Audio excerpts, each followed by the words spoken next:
हाय, hello, नमस्कार. कसे आहात तुम्ही सगळे? तर लास्ट टाईम मी तुमच्यासोबत एक व्लॉग शेअर केला होता, की थोडीफार तयारी संध्याकाळी केली, की सकाळी आपलं सगळं काम कसं पटपट होतं. तर तिथूनच मी व्लॉग म्हणजे मॉर्निंगचा जो काही माझं रुटीन आहे, ते मी आज तुमच्यासोबत शेअर करते. तर संध्याकाळची थोडीफार जरी तयारी केली ना, तर सकाळचं इतकं मोठं काम होऊन जातं. सो तसंच मी काय काय गोष्टी ज्या आहेत ना, त्या भिजत घालते. म्हणजे जसं की आपलं इडलीचं बॅटर आहे किंवा राजमा जर आपला भिजवून ठेवलेला असेल आणि तो उकडून जरी ठेवलेला असेल फ्रीजमध्ये ना, तर पटकन आपल्याला राजमा राईस बनवता येतो. तसंच सेम साबुदाणा देखील मी भिजत घातला होता. तर त्याची ज्या दिवशी फ्रेशली असतो त्या दिवशी त्याची खिचडी बनते आणि रेस्ट जो साबुदाणा आहे ना, तो मी स्टोअर करून ठेवते. तो कसा स्टोअर करून ठेवते ते मी शेअर करते. तर आज मी तुमच्यासोबत माझं जे मॉर्निंग रुटीन आहे ना, ते शेअर करणार होते. आणि सोबतच ना, मला बऱ्याच वेळेस शॉर्ट्समध्ये कमेंट्स येतात, की मुलं कुठे आहेत? मुलं काय करत असतात? मुलांना कसले क्लासेस आहेत की नाही? म्हणजे मला जास्तीत जास्त असं पर्सनल सांगायला नको वाटतं, पण कधीतरी असं वाटतं, की हां, चला काही काही ज्या गोष्टी आहेत मेन त्या तरी शेअर कराव्या. तर सकाळी बघा मुलांना काहीतरी नाश्त्यामध्ये म्हणजे मी पोहे जास्त बनवत नाही, कारण ते म्हणजे मला देखील चांगले वाटत नाहीत, ॲसिडिटी वगैरे होते. सो त्याच्यासाठी मी या बाकीच्या ज्या गोष्टी आहेत ना, त्या इन्क्लूड केलेल्या आहेत, ज्याच्याने हलकं वाटतं. म्हणजे इडलीचं बॅटर आठवड्यातून एकदा असतं, सो त्याची इडली तरी होते ना, तर डोसे तरी होतात. तर इथे नाश्ता झाल्यानंतर मग मात्र मी झाडांच्या काळजीसाठी येते आणि मी सकाळी मॉर्निंग वॉक चालू केलेला आहे. तर त्याच्यामुळे म्हणजे मला खूप सकाळी घाई होतच असते, म्हणूनच मी संध्याकाळची थोडीफार तयारी करून ठेवत आहे.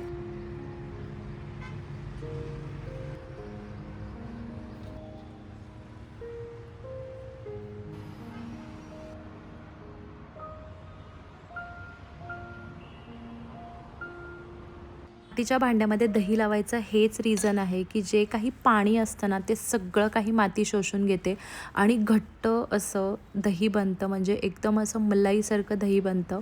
आणि माझ्याकडे 2 झालेले आहेत आता. आणि नेस्टेशाचं जे मातीचं भांडं आहे ना, ते तर इतकं मस्त आहे. काहीच बिलकुल पण पाणी राहत नाही. सगळं काही ते मातीचं भांडं शोषून घेतं. आणि इकडे मी राजमा देखील भिजत घातलेला होता. तर याचं मी आज तरी काही करणार नाही आहे. पण भिजत घातलेला असेल ना, तर सकाळी जेव्हा काहीही नसतं ना, तेव्हा हा एक ऑप्शन राहतो. सो त्यासाठी मी हा कधीतरी उकडून तरी ठेवते ना, तर आत्ता मी तो असा स्टोअर करून ठेवते. मुलांच्या स्कूलच्या टायमाचं जे आपलं रुटीन असतं ना, तसं कधीच आपलं वेकेशन्समध्ये राहत नाही. आणि म्हणजे कितीही प्लॅन केलं ना, तरी तसं रुटीन होऊच शकत नाही. सो जे काही छोटं-मोठं डस्टिंग आहे ना, ते माझं असं अधेमध्ये चालू असतं. काही पर्टिक्युलर डे नाही, अल्टरनेट डे माझं डस्टिंग चालू असतं. आणि मेन म्हणजे हे जे काही आपले सेक्शन्स आहेत, की जिथे खूप जास्त धूळ येते, त्याच सेक्शनमध्ये मी अल्टरनेट डेला डस्टिंग करून घेते. खिडक्या आहेत, आपले दरवाजे आहेत, त्याला मात्र मी 15 दिवसातून एकदा क्लीन करून घेते. कारण आपण जरी कितीही काही म्हटलं ना, तरी डस्ट ही घरामध्ये येतेच. आणि दरवाजे उघडे ठेवा नाही तर बंद ठेवा. आणि समरमध्ये तर खूपच जास्त डस्ट आहे. सो हे जे ओपन शेल्फ आहेत, सोफ्याचे कवर, सोफ्याचे उश आहे, आपण तर झटकतच असतो.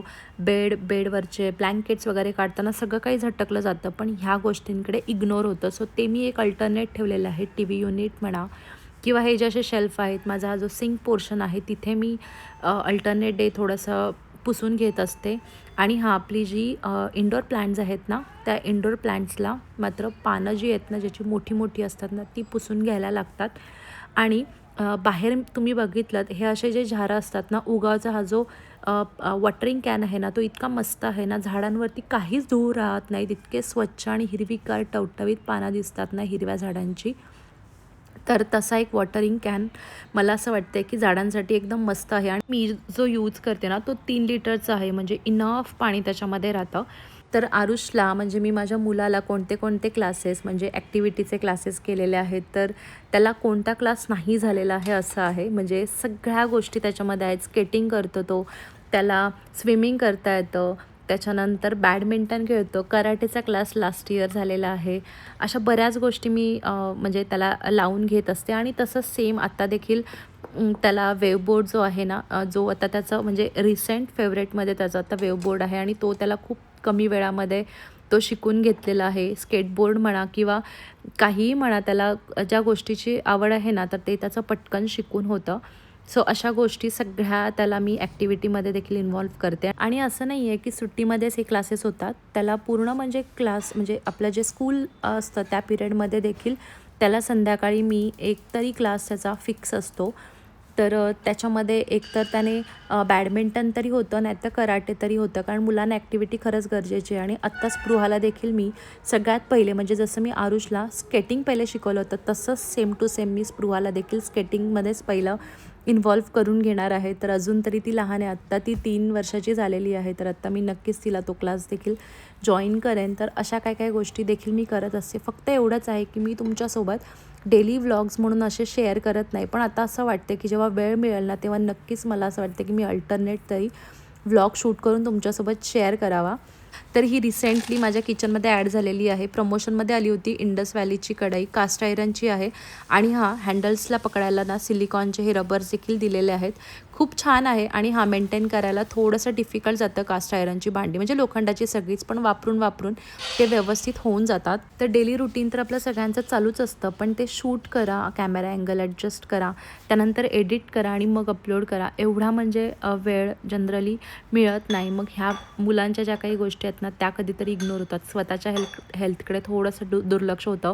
तर ते मला नाही करायचं आहे. सो त्यासाठी मी आत्ता थोडासा जो फोकस आहे ना, तो मी शॉर्ट व्हिडिओवरती ठेवलेला आहे.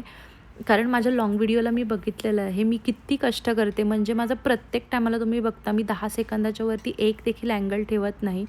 इतके अँगल्स चेंज करत असते, तरी देखील माझ्या व्हिडिओला आहेत ना व्ह्यूज येत नाहीत. तरीही असं वाटतं की लाँग व्हिडिओमध्ये देखील थोडंफार कन्सिस्टंट असावं. सो त्यासाठी तर बघा इथे आहे ना, मी बऱ्याच गोष्टी इथे प्रिपेअर करून घेतलेल्या आहेत. जसं की मी आहे ना साबुदाणा थोडासा जो आहे त्याची खिचडी बनवून घेतली. आणि आता इथे मी वडे जे आहेत ना, त्याची सगळी तयारी करून घेते. तर मी त्यासाठी बघा इथे मिरचीचं जे वाटण आहे ते इथे बनवून ठेवलेलं असतं. त्याच्यानंतर हे जे वडे आहेत ना, ते देखील मी आता व्यवस्थित असे बनवून डब्यामध्ये व्यवस्थित एअरटाईट डब्यामध्ये पॅक करून ठेवणार आहेत. म्हणजे जेव्हा आपण मुलांना दुसऱ्या दिवशीचा जो ब्रेकफास्ट आहे त्याची देखील तयारी आपण अशा पद्धतीने करू शकतो. आणि हे जे वडे आहेत ना, ते तुमच्या फ्रीजमध्ये 3 ते 4 दिवस नक्कीच व्यवस्थित राहतील.